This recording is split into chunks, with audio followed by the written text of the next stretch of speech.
big, momentous moments get missed. What President Trump accomplished in NATO yesterday was game-changing and historic.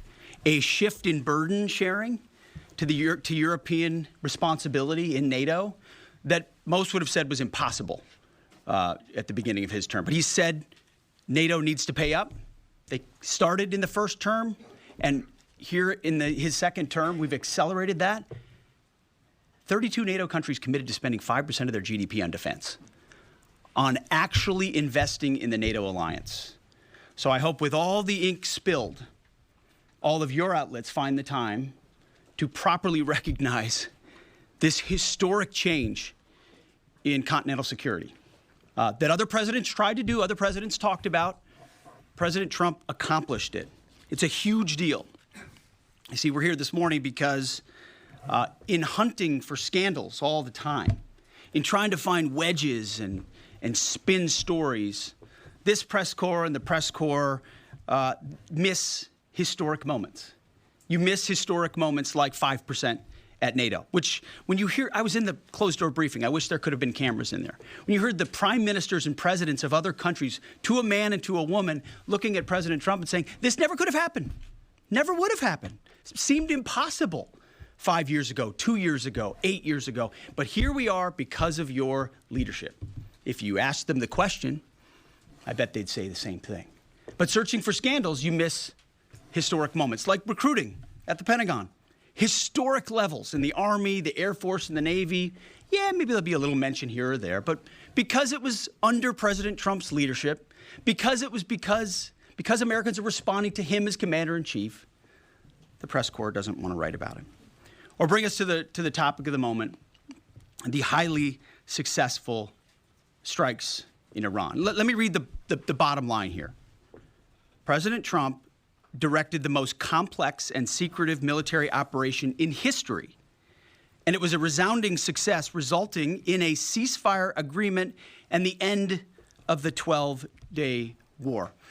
There's been a lot of discussion about what happened and what didn't happen. Step back for a second.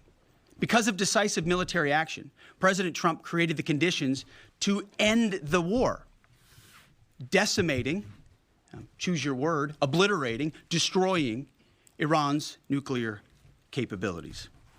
I want to read some of the assessments that have been provided, because whether it's fake news, CNN, MSNBC, or the New York Times, there's been fawning coverage of a preliminary assessment. I've had a chance to read it. Every outlet has breathlessly reported on a preliminary assessment from DIA. I'm looking at it right now. Again, it was preliminary, a day and a half after the actual strike, when it admits itself in writing that it requires weeks to accumulate the necessary data to make such an assessment. It's preliminary. It points out that it's not been coordinated with the intelligence community at all. There's low confidence in this particular report. It says in the report there are gaps in the information. It says in the report multiple linchpin assumptions are what this assessment, a linchpin assumption, you know what that is? That means your entire premise is predicated on a linchpin. If you're wrong, everything else is wrong. And yet, still, this report acknowledges it's likely severe damage. Again, this is preliminary, but leaked because someone had an agenda to try to muddy the waters and make it look like this historic strike wasn't successful. I'm going to get to the chairman in a moment because he's going to lay out the particulars for you based on his professional military experience. But here's what other folks are saying. The DIA that put that report out says this is a preliminary low-confidence report and will continue to be refined as additional intelligence becomes available. How about the Israeli Atomic Energy Commission? The devastating U.S. strikes on Fordow destroyed the site's critical infrastructure and rendered the enrichment facility inoperable. Have any of these quotes made their way into the New York Times or the Washington Post, MSNBC, CNN? Any of these quotes? How about this one? This is a new one from the UN, the United Nations. No friend of the United States, or certainly Israel often. Here's the head of the UN Atomic Energy Agency this morning, Rafael Grossi. U.S. and Israeli strikes caused enormous damage to Iran's nuclear sites. Don't take my word for it. How about the IDF's chief of staff? I can say here that the assessment is that we significantly damaged the nuclear program, setting it back by years. I repeat, years. the Iranian foreign minister, the spokesman. Our nuclear installations have been badly damaged, that's for sure. I'm sure that's an understatement. John Radcliffe, the director of the CIA, putting out a statement just last night. CIA can confirm that a body of credible intelligence indicates Iran's nuclear program has been severely damaged by recent targeted strikes. This includes new intelligence from a historically reliable, very different than preliminary assessment with low confidence. He's saying historically reliable and accurate source and method that several key Iranian nuclear facilities were destroyed and would have to be rebuilt over the course of years. CIA continues to collect additional reliably sourced information to keep appropriate decision makers fully informed. How about DNI Tulsi Gabbard yesterday? She writes, and I quote, "New intelligence confirms what POTUS has stated numerous times. Iran's nuclear facilities have been destroyed." Institute for Science and International Security President David Albright, overall, Israel and U.S. attacks have effectively destroyed Iran's centrifuge enrichment program. Time and time again, I can go down the list, those that understand, those that see, those that do proper assessments recognize that what the United States military did was historic. And again, before I pass it to the chairman, because you, and I mean specifically you, the press, specifically you, the press corps, because you cheer against Trump so hard, it's like in your DNA and in your blood to cheer against Trump, because you want him not to be successful so bad, you have to cheer against the efficacy of these strikes. You have to hope maybe they weren't effective. Maybe the way the Trump administration has represented them isn't true. So let's take half-truths, spun information, leaked information, and then spin it in every way we can to try to cause doubt and manipulate the public mind over whether or not our brave pilots were successful. How many stories have been written about how hard it is to, I don't know, fly a plane for 36 hours? Has MSNBC done that story? Has Fox? Have we done the story how hard that is? Have we done it 2 or 3 times so that American people understand? How about how difficult it is to shoot a drone from an F-15 or 16 or F-22 or F-35? Or what it's like to man a Patriot battery? Or how hard it is to refuel midair, giving the American people an understanding of how complex and sophisticated this mission really was. There are so many aspects of what our brave men and women did that, because of the hatred of this press corps, are undermined because your people are trying to leak and spin that it wasn't successful. It's irresponsible. And folks in this room are privy to that information because of the proximity here in the Pentagon. It's an important responsibility.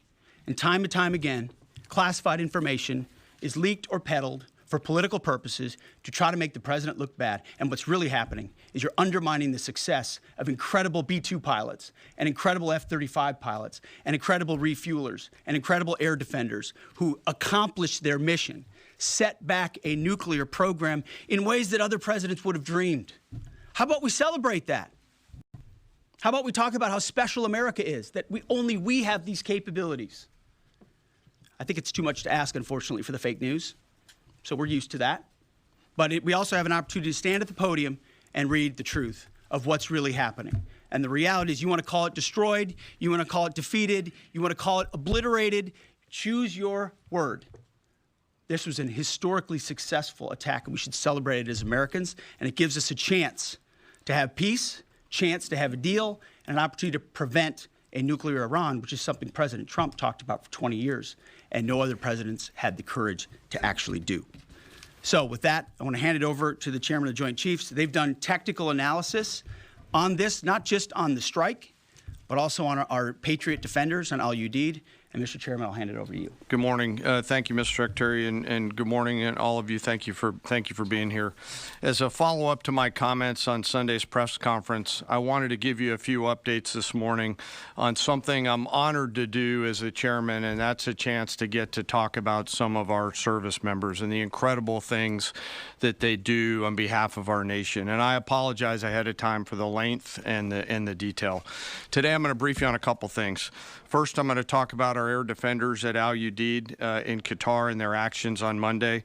Then I'm going to walk you through a little bit about the academics that went into the attack against Fordo, the massive ordnance penetrator weapon, and we're going to show a video that highlights the effects that weapon has. Of course, nobody was down inside the target, so we don't have video from the target.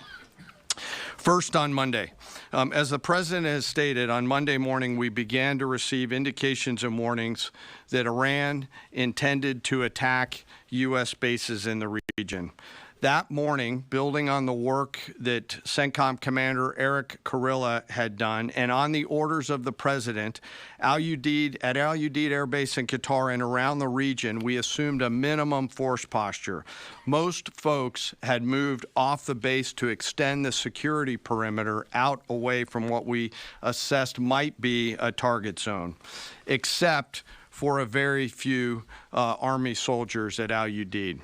At that point, only 2 Patriot batteries remained on base, roughly 44 American soldiers responsible for defending the entire base, to include CENTCOM's forward headquarters in the Middle East, an entire air base, and all the U.S. forces there. The oldest soldier was a 28-year-old captain. The youngest was a 21-year-old private who'd been in the military for less than 2 years. So let's put ourselves out there for a second. Imagine you're that young first lieutenant, you're 25 or 26 years old, and you've been assigned as the tactical director inside the command and control element. You, at that age, are the sole person responsible to defend this base. Listening next to you is your early warning operator, whose job is to notify you of imminent attack. There's 5 people inside a vehicle and 5 people outside of a vehicle around these, a total of, as I said, 44. By the way, you've sat in the Middle East for years, deployed over and over again, extended multiple times, always being prepared, but unsure of when that particular day will come that you must execute your mission and not fail at doing it. In this case, these Patriot crews were deployed from Korea and Japan as part of our U.S. forces there to ensure that we had the most capable missiles in the CENTCOM area of responsibility. As the day continues, you start to hear more and more chatter in the information space about a pending attack. And as the sun starts to set in the west, you get orders from your higher headquarters to make sure that your missile batteries are pointed to the north. There are just a few other teammates. It's hot, you're getting nervous, and you expect an attack. Outside of those Patriot vehicles, your hot crew, which is 1 NCO and 4 additional soldiers, turns a key and relinquishes control of those missiles to that young lieutenant inside the vehicle, and you wait. You know that you're going to have approximately 2 minutes, 120 seconds to either succeed or fail. And then at approximately 12:30 p.m. on Monday, that's 7:30 p.m. in Qatar, as the sun sets in the west, Iran attacks. As the targets were detected, round after round of Patriot missiles are ejected from their canisters by an initial launch charge. Then the main solid rocket motor ignites. You can feel this in your body if you've ever been around a Patriot taking a shot. And round after round goes out and guides against those missiles coming inbound. We believe that this is the largest single Patriot engagement in U.S. military history. And we were joined in this engagement by the Qatari Patriot crews. I'm not going to tell you how many rounds were shot, but it was a bunch because of classified purposes. And we're aware that there's reports of something getting through. What we do know is there was a lot of metal flying around. Between attacking missiles being hit by Patriots, boosters from attacking missiles being hit by Patriots, the Patriots themselves flying around, and the debris from those Patriots hitting the ground, there was a lot of metal flying around. And yet our U.S. air defenders had only seconds to make complex decisions with strategic impact. These awesome humans, along with their Qatari brothers and sisters in arms, stood between a salvo of Iranian missiles and the safety of Al Udeid. They are the unsung heroes of the 21st century United States Army. And I know a lot of you have seen the videos online and the excitement as those Patriots departed their launchers and went up and guided. This really demonstrates the combat capability and capacity of our Army air defenders. Simply stated, they absolutely crushed it. If you'd flip this over, thanks. Let me next move to a walkthrough of the GBU-57 massive ordnance penetrator weapon and share a little bit about the planners who did this and their work on the weapon. First, let me set the stage for you. There's an organization in the U.S. called the Defense Threat Reduction Agency, DTRA. DTRA does a lot of things for our nation, but DTRA is the world's leading expert on deeply buried underground targets. In 2009, a Defense Threat Reduction Agency officer was brought into a vault at an undisclosed location and briefed on something going on in Iran. For security purposes, I'm not going to share his name. He was shown some photos and some highly classified intelligence of what looked like a major construction project in the mountains of Iran. He was tasked to study this facility, work with the intelligence community to understand it, and he was soon joined by an additional teammate. For more than 15 years, this officer and his teammate lived and breathed this single target, Fordo, a critical element of Iran's covert nuclear weapons program. He studied the geology. He watched the Iranians dig it out. He watched the construction, the weather, the discard material, the geology, the construction materials, where the materials came from. He looked at the vent shaft, the exhaust shaft, the electrical systems, the environmental control systems, every nook, every crater, every piece of equipment going in and every piece of equipment going out. They literally dreamed about this target at night when they slept. They thought about it driving back and forth to work, and they knew from the very first days what this was for. You do not build a multi-layered underground bunker complex with centrifuges and other equipment in a mountain for any peaceful purpose. They weren't able to discuss this with their family, their wives, their kids, their friends, but they just kept grinding it out. And along the way, they realized we did not have a weapon that could adequately strike and kill this target. So they began a journey to work with industry and other tacticians to develop the GBU-57. They tested it over and over again, tried different options, tried more after that. They accomplished hundreds of test shots and dropped many full-scale weapons against extremely realistic targets for a single purpose: kill this target at the time and place of our nation's choosing. And then, on a day in June of 2025, more than 15 years after they started their life's work, the phone rang and the President of the United States ordered the B-2 force that you've supported to go strike and kill this target. Yesterday, I had the incredible honor and privilege of spending time with these two Defense Threat Reduction Agency officers who've given so much. One of them said, quote, "I can't even get my head around this. My heart is so filled with the pride of being a part of this team. I am so honored to be a part of this." To you both, thank you, and thank you to your families. Operation Midnight Hammer was the culmination of those 15 years of incredible work. The air crews, the tanker crews, the weapons crews that built the weapons, the load crews that loaded it. Before I run through this video today, I want to talk a little bit about weaponeering and what goes into an attack. Weaponeering is the science of evaluating a target. I mentioned all of those factors before that these two DTRA officers had thought about. Ultimately, weaponeering is determining the right weapon and fuse combination to achieve the desired effects and maximum destruction against a target.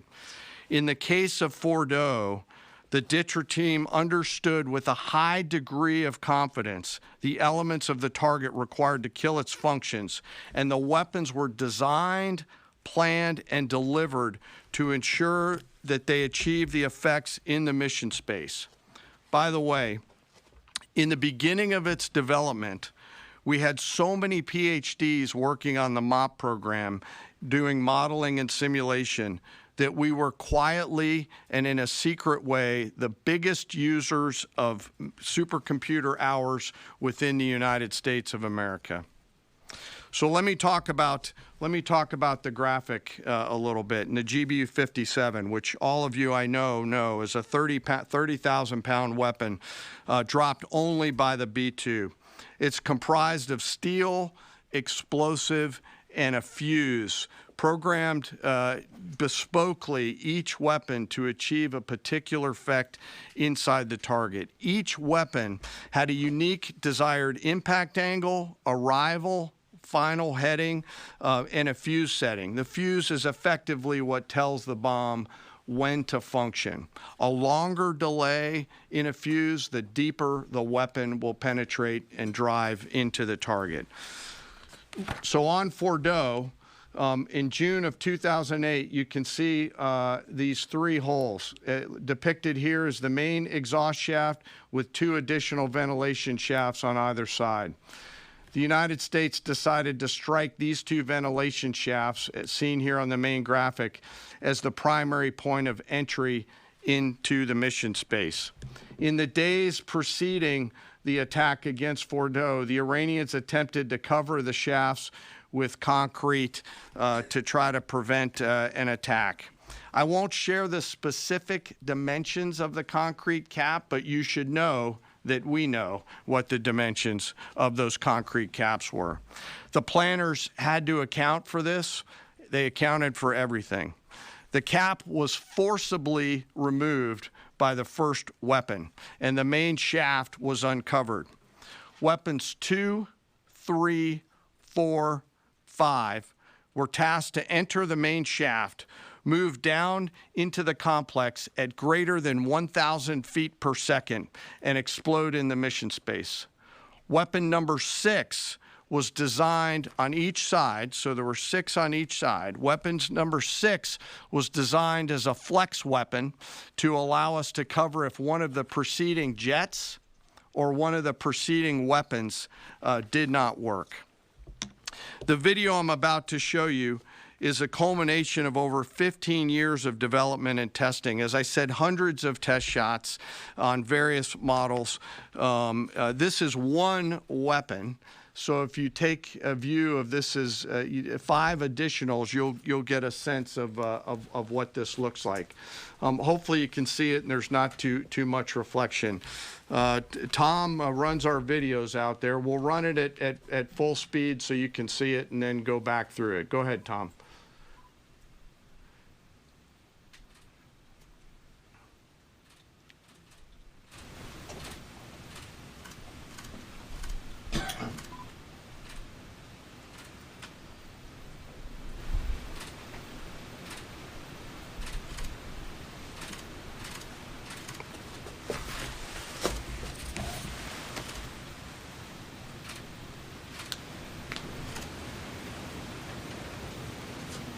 Keep it going for a minute. You'll see inside the mission space.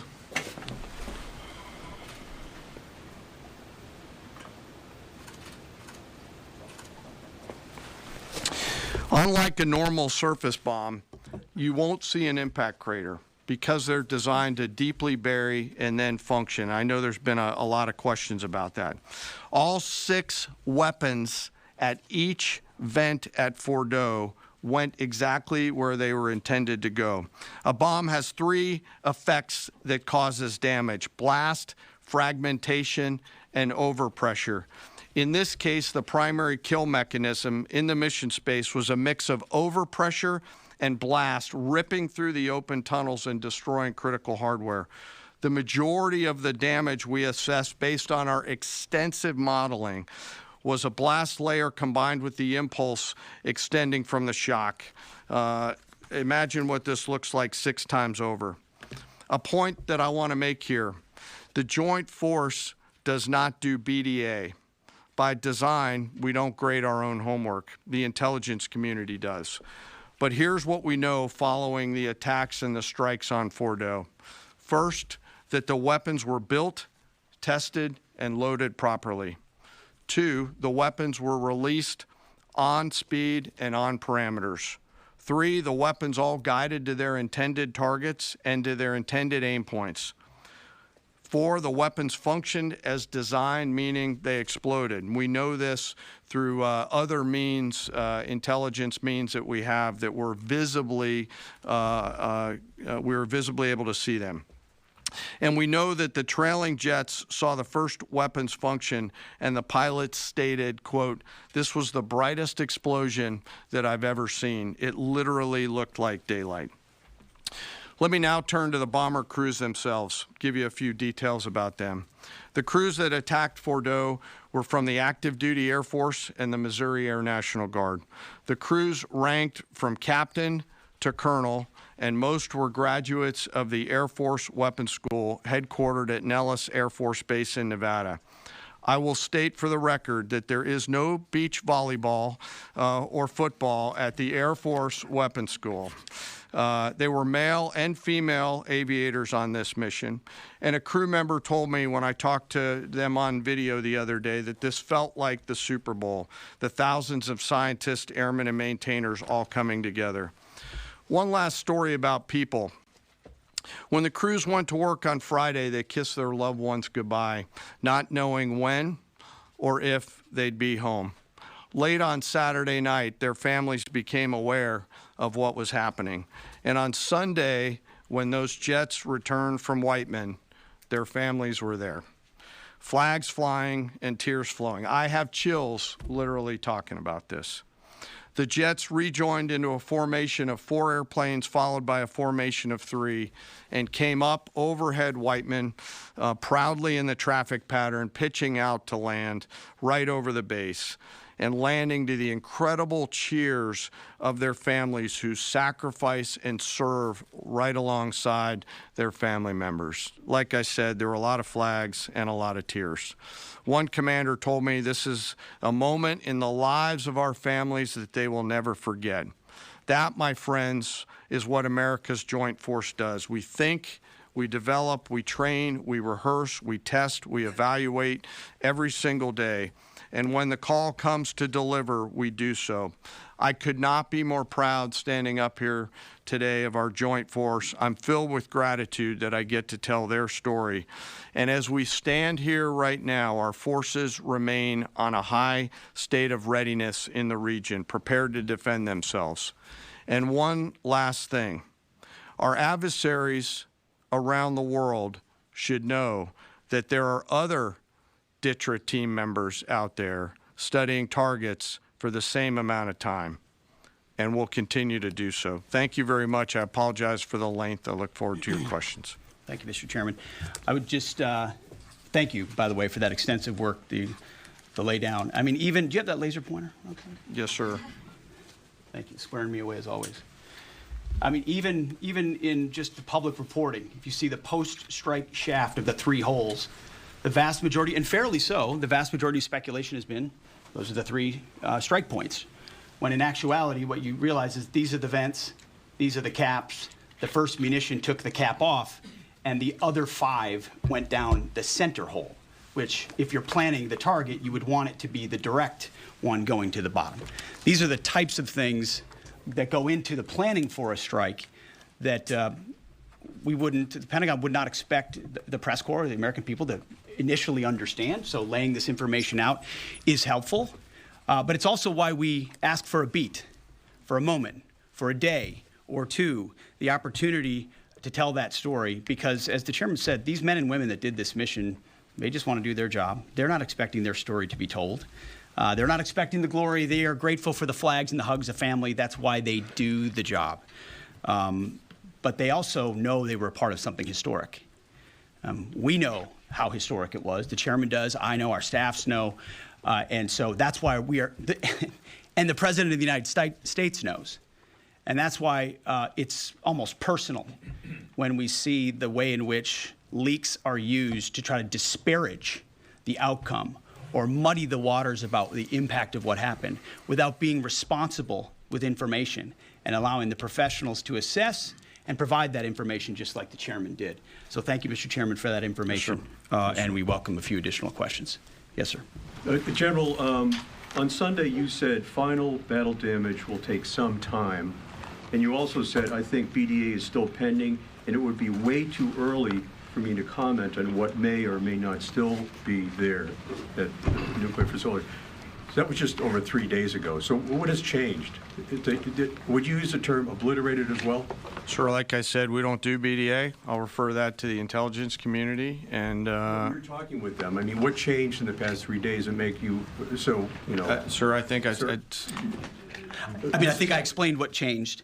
There was a great deal of irresponsible reporting based on leaks, preliminary information in low confidence. Again, when someone leaks something, they do it with an agenda. And when you leak a portion of an intelligence assessment, but just a little portion that makes it seem like maybe the strike wasn't effective, then you start a news cycle, whether it's the Washington Post or Fox News or CNN or MSNBC, you start a news cycle that starts to call into question the ethics. No, that's why.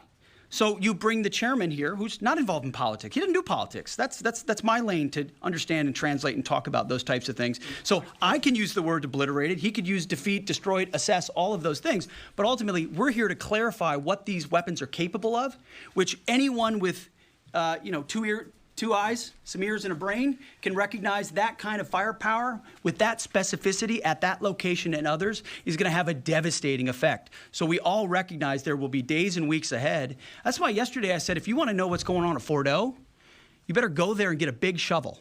Because no one's under there right now. No one's under there able to assess, and everyone's using reflections of what they see. And that's why the Israelis, the Iranians, the IAEA, the UN, to a man and to a woman who recognize the capability of this weapon system are acknowledging how destructive it's been. So that's what's changed. Just 3 or 4 days later. What changed? See, this is a point. This is how difficult it is to actually manage. You just watched a video of what this weapon is capable of. That's where we find our confidence, is in the skill of men and women and the capability of the systems they employed and the recognition so far in the reflections that it was a highly successful mission. Sure, I think you could, I'd say go out, the IC should be able to help you answer that question. They look at a variety, as the Secretary has alluded to, we look at a variety of things. I don't do that, they do. All different sources of intel, which I'd refer you to them to get clarity on the end state. So again, I go back to the IC, whether it's Director Radcliffe or ODNI Gabbard. I read the statements at the beginning. They're the ones aggregating the intelligence, and they're saying nuclear facilities were destroyed and would have to be rebuilt over a number of years. Facilities were destroyed. What do we got right here? Sir, you cited a body of credible intelligence to suggest the damage at Fordo and other places. What is that referring to, and when can we see it? I was reading from the CIA director's statement, which came out last night. CIA, again, they do the BDA, they do the assessment. CIA can confirm that a body of credible intelligence indicates, it also goes on to say, new intelligence from historically reliable and accurate sources and methods. Now, you can imagine.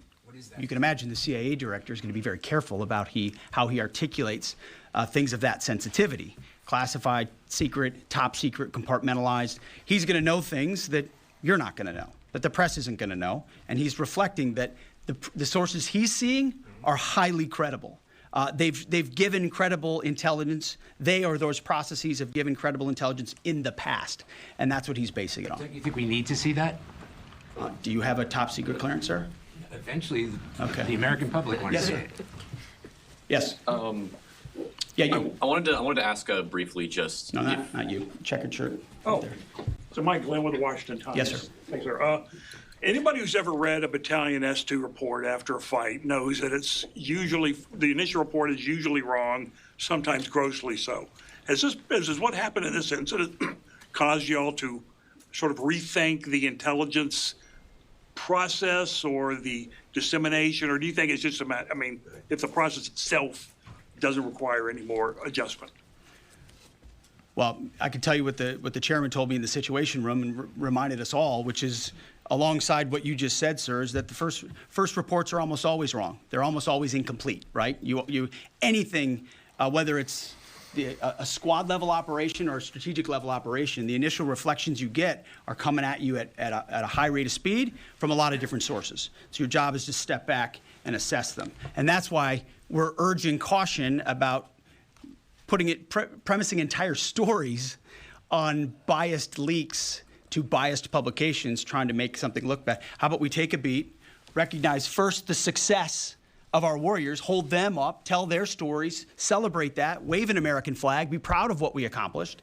And in the meantime, I can assure you, the chairman and his staff, the intelligence community, our staff and others are doing all the assessments necessary to make sure that mission was indeed successful. Yes, right there. Sir, thank you, Mr. Secretary. Iran has recognized that their nuclear program was indeed severely damaged, but they also said that the U.S. strikes only strengthened their ability and their determination to complete their nuclear program. How do you respond to that, sir? Is that a provocation from Iran? Well, I would say Iran's going to have to say a lot of things right now in order to bolster their image, especially internally. You know, in the media, there's a lot of things they'll say for domestic consumption. But we're watching very closely what they do. Again, that's the intel community. Our job as the chairman, the chairman laid it out so beautifully. Our job is to be prepared. And how proud are you? How proud am I? I didn't know the full story of those men and women 15 years ago who've been pointing at that target. That makes me proud to be an American. That's an awesome story. I hope we can tell more aspects of that in an unclassified way in the future. That's a great thing to know. Our job is to be prepared when the commander-in-chief calls based on those assessments. So, of course, our IC, the Intelligence Committee, will keep watching what Iran does and pay attention to that. But the president has created the contours, the opportunity for a deal, for peace, in something that the world said was intractable, that wasn't possible. And we got that peace, that ceasefire, that option, because of strength, because of his willingness to use American military might that no one else on the planet can do with the kind of planners and operators that the chairman just laid out. Yes, sir. Right there. Yep. Me, sir? Just a quick question. There's public imagery available saying that highly enriched uranium was moved out of Fordo before the strikes. Is that accurate? Have you seen that? And Mr. Chairman, a question for you. Have you been pressured to change your assessment or give a more rosy intelligence assessment to us by any political factors, whether it's the president or the secretary? And if you were, would you do that? Yeah, well, that one's easy. No. No, I have not, and no, I would not. My job as the chairman is to offer a range of options to the president and the National Command Authority to deliver the risks associated with each of those, and then take the orders of the National Command Authority and go execute them. I've never been pressured by the president or the secretary to do anything other than tell them exactly what I'm thinking, and that's exactly what I've done. And the highly enriched uranium? There's nothing that I've seen that suggests that we didn't hit exactly what we wanted to hit in those locations. That's not the question, though. It's about highly enriched uranium. Do you have certainty that all the highly enriched uranium was inside the Fordo mountain, or some of it, because there were satellite photos that showed more than a dozen trucks there 2 days in advance? Are you certain none of that highly enriched uranium was moved? Of course, we're watching every single aspect, but Jennifer, you've been about the worst, the one who misrepresents the most intentionally what the president says. I'm familiar. I was about the ventilation shafts on Saturday night. And in fact, I was the first to describe the B-2 bombers, the refueling, the entire mission with great accuracy. So I take issue with that. I appreciate you acknowledging You that have this was the issues. the most successful mission based on operational security that this department has done since you've been here, and I appreciate that. So Absolutely. we're looking at all aspects of intelligence and making sure we have a sense of what was where. Why not acknowledge the female pilots that also participated in this mission? The early messages that you sent out only congratulated the boys. So when I say something like our boys and bombers, see, this is the kind of thing the press does, right?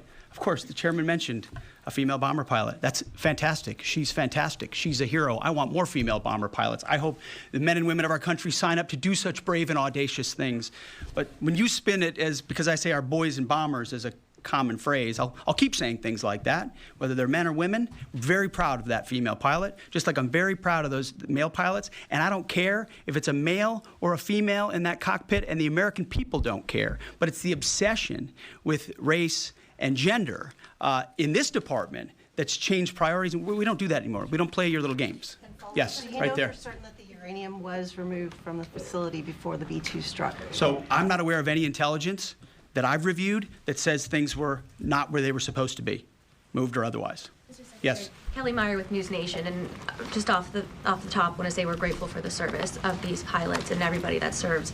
I wanted to ask you, the CIA statement said, when possible, they will provide updates and information to the public for transparency, and I believe that's what we're looking for here. Do you commit to share the Defense Intelligence Agency report when it is ready, so the American people can understand more about the intelligence assessment? Well, actually, the report that was discussed, this preliminary report, was what's called a restrike report. So it comes to us to give us an assessment whether a target would need to be restruck, right? That's the reason why. So it's based on internal feedback loop that we're supposed to have access to. Unfortunately, someone took advantage of that. But whatever is supposed to be made public will be, but whatever has to stay sensitive Sir, will be can as I well. just jump in? You know, one of the things that I'm trying to do through this journey that we're on together, of course, transparency, but also the requirement to really protect these capabilities.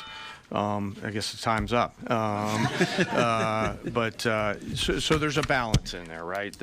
We do need to preserve options should the nation and the joint force be tasked to go do something again. So I'm confident we'll find the middle ground, but there are some things that if asked, I'd want to not release related to. So we're going to leave it right there. I want to thank the heroism of our men and women in the military. What they accomplished is truly historic, setting back the Iranian nuclear program untold number of years.